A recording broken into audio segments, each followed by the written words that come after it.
We'll start off with a math quiz. What is 1 over 2,900? 0.03%, but what is it? I'll let you know later if you can't figure it out. My path to where I am today started with MMOS 6, Father Larry Richards. Then the next thing I knew, I started joining this group of guys, Fishers of Men, enjoying that. Next thing I know, I noticed the same group of guys meeting on Saturday mornings in church and staying afterwards, saying a rosary and going to eat breakfast together. I thought, well, I can say the rosary and I can eat breakfast. So I joined them, not knowing what they were doing. That led me to Cursillo. Gentlemen, if you've not been to Cursillo, I don't care how young or old you are, find the time. It is a deal breaker.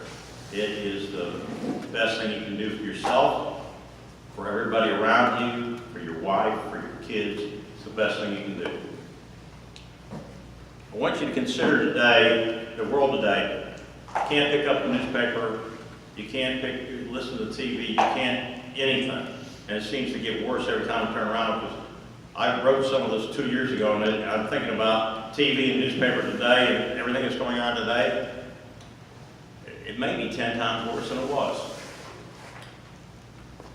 We've got murders, we've got rapes, we've got everything going on, and we've got the homeless, we've got starvation, we've got poverty, and just so much devastation throughout our cities, our nations, our world.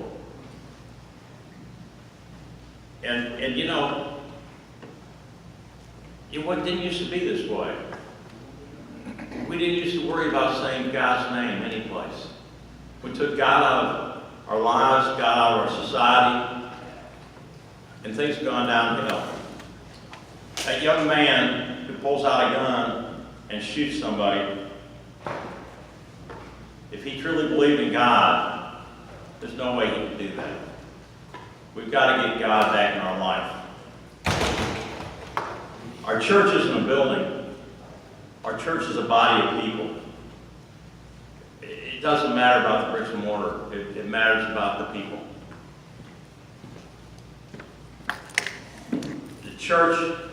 The church's purpose and mission is carrying out God's plan. And that takes full participation. That takes everybody. As all the members of the human body, though they are many, form one body, so also is the church, made up of faithful in Christ, or Christ's body. Christ's body has various members and functions, and each has a part to play. The head of the church's body is Christ. The primary work of the church is transformation of the world by those living in grace. Each member of this body must be active in accomplishing the task of transforming the world. Catholics are 1/6 of the world's population.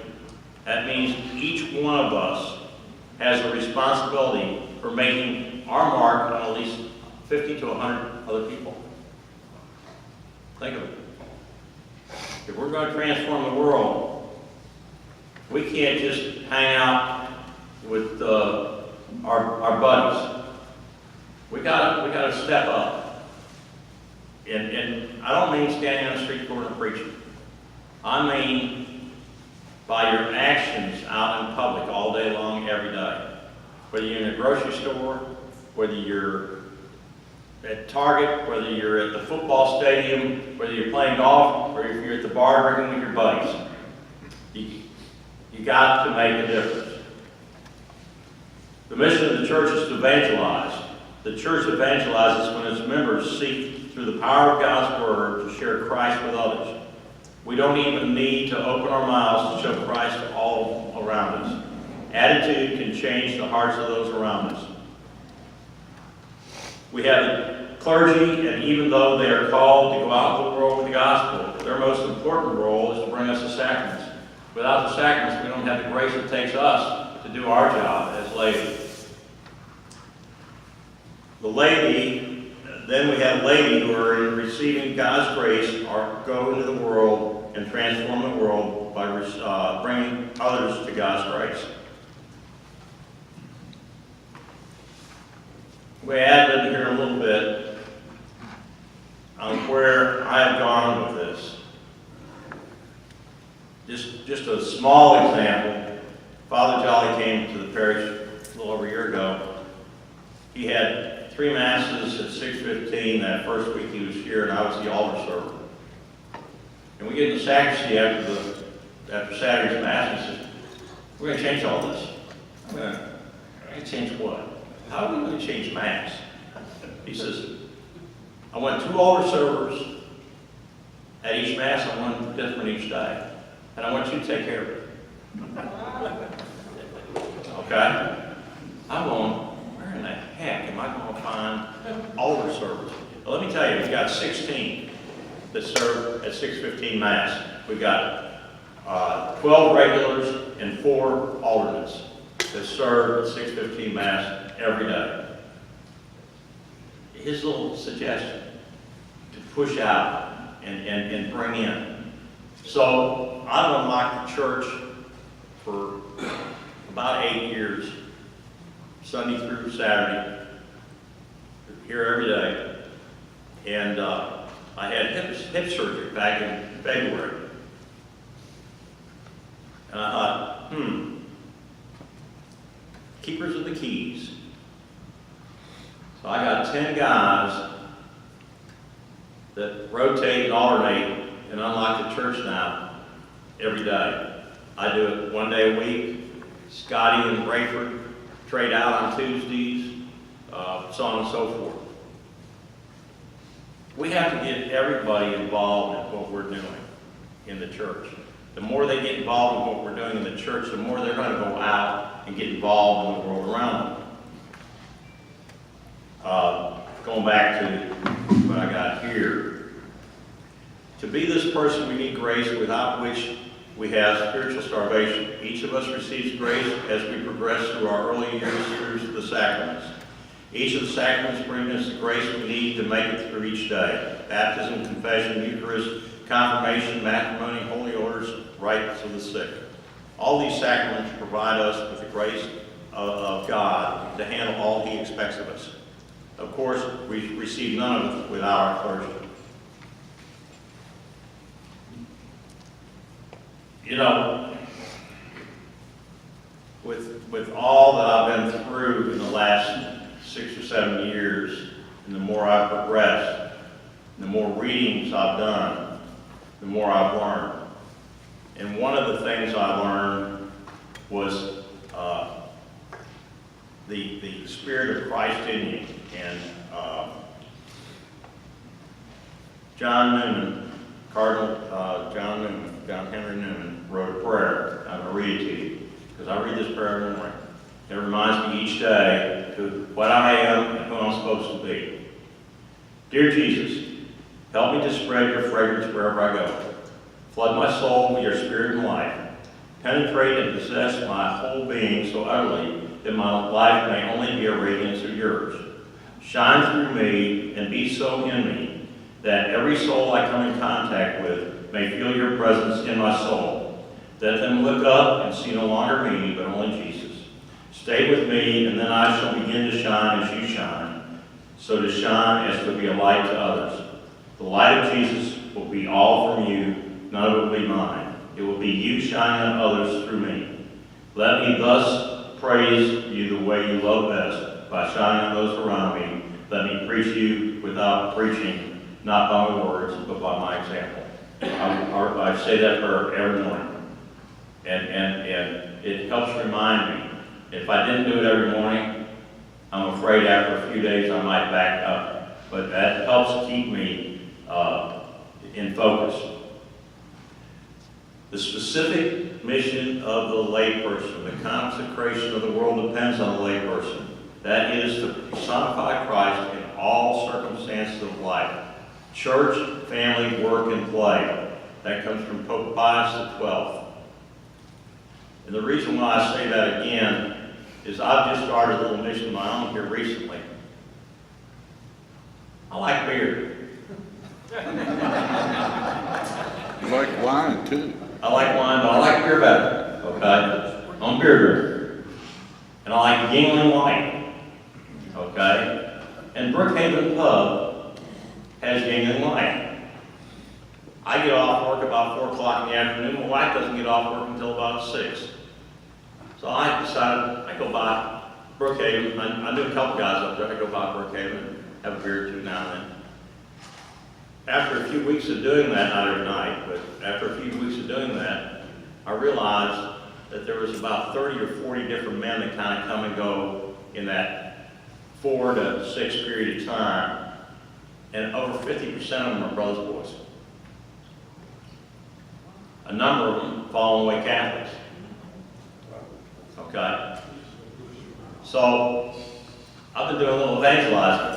Not by being pushy, not by going, why aren't you going to Mass? A little bit by my example. They all know I'm a daily communicant. They I make sure that they realize that.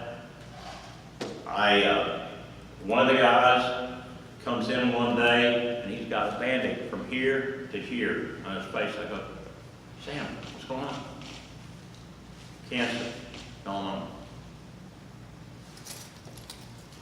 I reached into my pocket, what I carry all the time.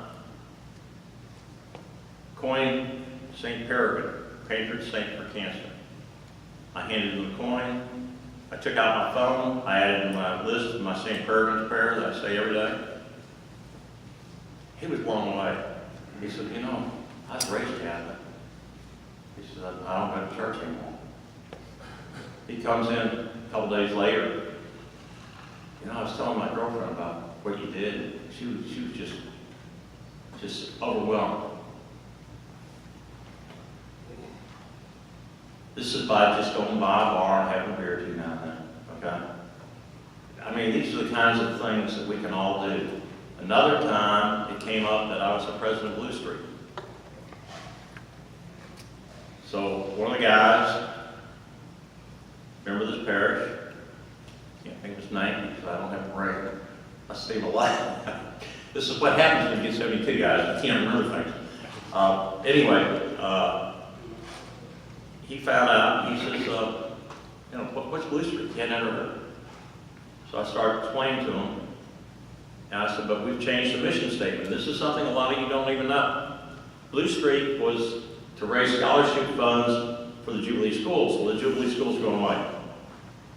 So we changed the mission statement. The mission statement today is we are raising funds, scholarship funds, for Shelby County Catholic education. And what that means is we know St. Paul struggles, so we're looking to help them. In fact, I was just given a check a little bit ago. This wasn't part of my speech, was it? Because I didn't even know this. Just given a check a little bit ago that I'm taking down to Sister Mary Lawrence for $20,000 for down at St. Paul's. Okay. So he gets talking to me about it. He graduated from St. Paul's. His brothers graduated from St. Paul's. He's excited about it. The next thing I know, he goes online and he couldn't find out how to set up the automatic donation online. So he printed off this sheet and he sent it into the offices. And he's now giving. He wants me to go to lunch with one of his brothers. One of his brothers, this guy has done very well in life, financially. One of his brothers, he says, he makes a lot more money than I do. And so we got another one. As a goal that I have set for Blue Street, and I believe we can do it, I want to get to a point where we have 1,000 $100 a month equivalents donations. And what that means is, let's say Dave and Bill want to give, but they only want to give $50. Well, that's $100 equivalent, okay? Or you got Scotty and Jim and so on, only want to give 25. You get 4 25, that's 100. So my goal is to get, okay, That's all part of the evangelization, guys. That's getting out in the streets and talk. You can't do this by sitting in an office someplace, sending out emails, or talking to your buds about it. We've got to be out and going after it. And it's amazing the number of people. When I bring up what we're doing, and I'm not pushing real hard yet because I want to get our website revamped so it's really easy to work and really easy to see. But that's part of the evangelization. That's part of what we're supposed to be doing. I mean, is there a better thing that we can do than bring Catholic education to our youth? Make sure they're in there. I mean, let's say Dave is still young and he's got kids over here at school and he loses his job and they're down to one income. And he's thinking, I gotta pull my kids out of school, I can't afford the tuition. No. That's where this comes in. It's not just for St. Paul's or IC or St. Ann Bartlett or whoever else. This is for Shelby County Catholic education. This isn't for Catholics. It's for Catholic education. Anybody that wants to attend a Catholic school. So that's again a little bit of what we need to be doing as laity. Our priests can't do this. And that brings me to my math problem I gave you earlier. We have 1.28 billion Catholics in the world. We have 414,000 priests. How in the heck can we expect our priests to be the evangelists and get everybody involved? There's no way. 414,000. Every last one of us, it's up to us to step up in our own little way. It's where your comfort zone is. I'm not saying you have to do what I'm doing. I'm not saying you have to do what Brian's doing. But every one of us can do something. Again, we're each members of that same body of Christ. Okay? Each one of us is a hand, another one is a foot, another one is a head. I'm obviously not the one that has the head, but, we need some of those people that have the head to help somebody like me that has feet. The church is only going to go in two directions. And we've just had, and again, this wasn't part of this writing here because I did this 2 years ago. And I'm subbing in and out. The church can only increase or decrease. Businesses can only increase or decrease. You can't get a business going and keep it as steady. It's either going to start dropping off, or you have to put a little foot to the gas and get the increase. But you can't keep a steady business. You can't keep anything steady in life. You're either going to increase in it or you're going to decrease in it. I don't know about y'all, but I want us to increase. We've had these atrocities up in Pennsylvania. A few years ago, we had the atrocities down in Texas. We've heard about them down in, Venezuela, so on and so forth. So they're throughout the world. So I read about it. I listen to a bunch of homilies about it. I happened upon the 54-day Rosary Novena. And I sent out to, I know it was over 100, emails to people that were on my email list that are Catholic, asking them as of this past Sunday to start the 54-day novena to pray for the cleansing of the church. If you go to confession, or if I go to confession and I hold back from Father one sin, I'm not forgiven. If we as a church turn over this atrocity and that atrocity, but hold back this one over here because we're afraid of what it's going to cost us, we're not clean. We need all of the atrocities throughout the world to come forward. And who is best at cleaning a house? The mother. Our Blessed Mother. And that's the reason why I picked the 54-day novena to the Blessed Mother, to ask her to get her broom out and get to work on what's going on in the church. And I know there's a number, I don't know how many, but there's number that have joined me in this, and there's a number of leaders, officials, and men in other churches that have sent out the same email as I did. And the kind of fun part about it is, my roommate, my last year of high school, I went to boarding prep school. And Jack and I got back in touch with each other a few years ago. And he is a Marian, he just loves the Blessed Mother. He has an altar in his office for the Blessed Mother. And so I called him up and talked to him about the whole thing. Next thing I know, Jack sends me a prayer for the introduction of what I wanted to do. Let's see if I can get it before I can read it. Come on. Does anybody know how to use the phone? I had it here. There it is. Our Heavenly Mother, the Immaculate Conception, Queen of all angels and saints in heaven, and of all humanity on earth, we, with our every breath of the gift of life, implore you in the name of Jesus to begin to heal this globe of humanity by purging the Vatican, our Catholic diocese around the world, of all active homosexual clergy, their Satanist attitude or influences upon themselves, our communities, families, children, and their daily contributions to man's and humanity, to humankind on earth. In Jesus' name we pray. He wrote that prayer and sent it to me. This is part of Laity in the church. We connect. I couldn't have written that prayer. My brain wouldn't come up with that. But in talking to Jack, a buddy, a Catholic, and he believes the same way as I do that we need to get the church cleansed, and next thing I know, it was 24 hours later I got the prayer. It wasn't like it took him weeks. It was 24 hours later. He's a pretty sharp guy. He's one of the guys that I need for the head. I got the feet, he has the head. So this is part of what I'm talking about, guys, is we need to constantly step up in little ways. Nothing has to be big. Nothing has to be overwhelming. Nothing has to be headlines in the paper. Nothing has to be where we become famous for it. It just has to be little things every day. Constant little things every day. I enjoy being good to other people.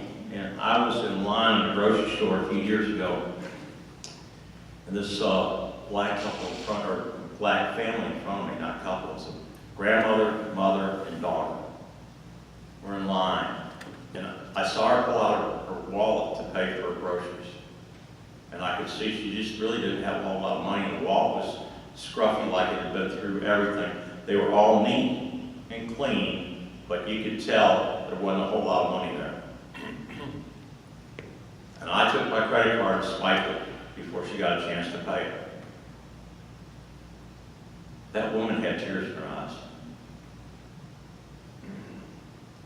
I couldn't have given $100,000 to somebody that made more than that. I think it was a $28 grocery bill that I paid for.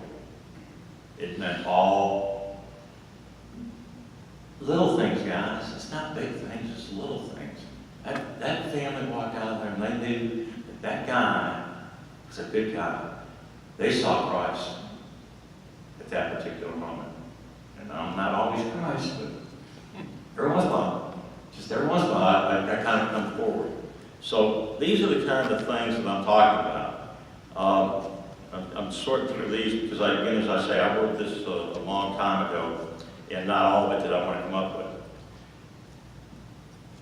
Your actions and your reactions of what you do can make the difference in a man's life for the rest of his life. And I'll give you a great example. I've been a Tiger fan, as everybody knows I'm a Tiger fan. How many times have you ever seen me without a Tiger shirt on, right? It's constant. So, in 1986, we went to the NCAA at Notre Dame. And I get a phone call from, I can't think of his name now. Anyway, the Tiger Club guy, and said, I got two more tickets to the NCAA if you want to go. I just started contributing to the tire clubs at that point. And I said, yeah, sure. I thought it was a buddy of mine trying to, pull my leg or whatever. Finally, I realized I was talking to him, and I said, sure, Lee Fowler. It was Lee Fowler, no. So anyway, yeah. So I get to the airport, and I'm looking around, and I'm just Rob Hendry, and up comes walking a guy about a $10,000 suit. I mean, I'm talking about just gorgeous clothes, gold Rolex, gorgeous shoes. And I'm thinking, oh crud, what have I got myself into? About that point, this guy comes in. He's 6'3". He's got on a sateen Memphis State jacket. He's got little buttons all over it for, go to hell, Ole Miss, and all that kind of stuff, And he's got saddle Oxfords that white with the blue saddle and with tiger paws on each toe. His wife's in mink. Oops, battery went out. My voice is loud enough. I don't think we need that. His wife is in a mink coat, but with sweats on underneath. and I nudge my wife. I go.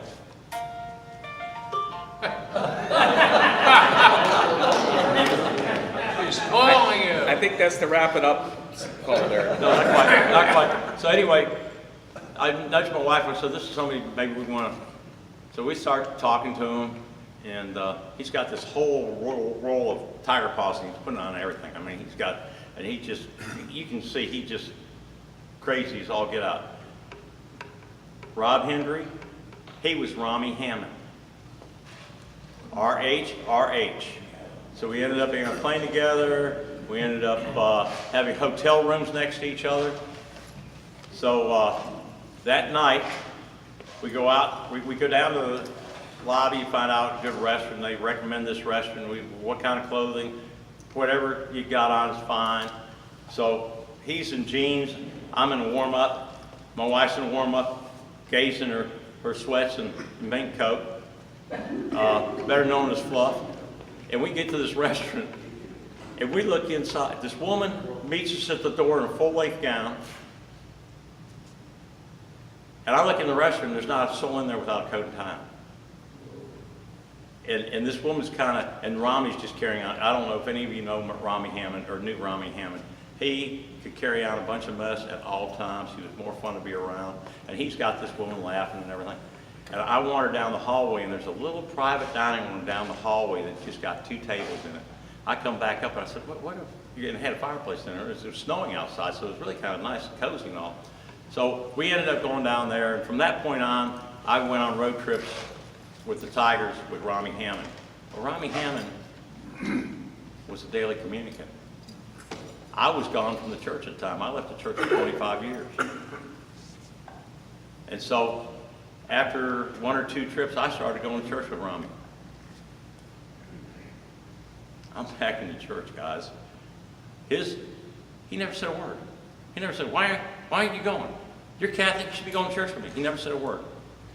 He just went to church every day. These are the things that we are responsible for in our daily lives, is to not hide our faith, wear it on your sleeve. You don't have to preach it. You don't have to get up on top of the soapbox. You don't have to push it, but you do need to show your faith at all times. And the thing about the Hammonds that I didn't even know, they were marriage counselors here at church.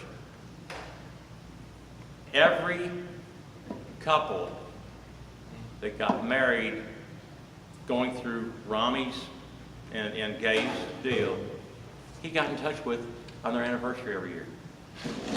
Every year. And the reason why I know that is because at the funeral home when we were burying Rami, Rayford Hager's daughter was in line in front of me and said, he just texted me this week wishing us a happy anniversary. I'm going to conclude with that because all of this tells you how easy it is I mean, to be the right person takes nothing. It's easy. All we have to do is just step up and be Catholic. That's all we have to do. We don't have to pound our chest. We don't have to preach. We don't have to do anything else. Now, I do make sure people know I'm Catholic. You know, that I never hide. You know, it comes up, they'll see the crucifix, they'll see whatever, and I let everybody know I'm Catholic. I never hide behind, I don't care if they're Baptist or I'm married to a Jewish woman. I don't care who it is, okay? I'm telling you, step up, guys. Become the laity you're supposed to be. Make a difference in your churches. Bring a bunch more guys the same way along. Those of you who haven't made Cursillo, think about it hard and fast. It makes a difference. It makes all of this easy. It makes me talking about my faith easy, because I learned that our number one responsibility in life is to get to heaven and to bring as many people along with us as we can.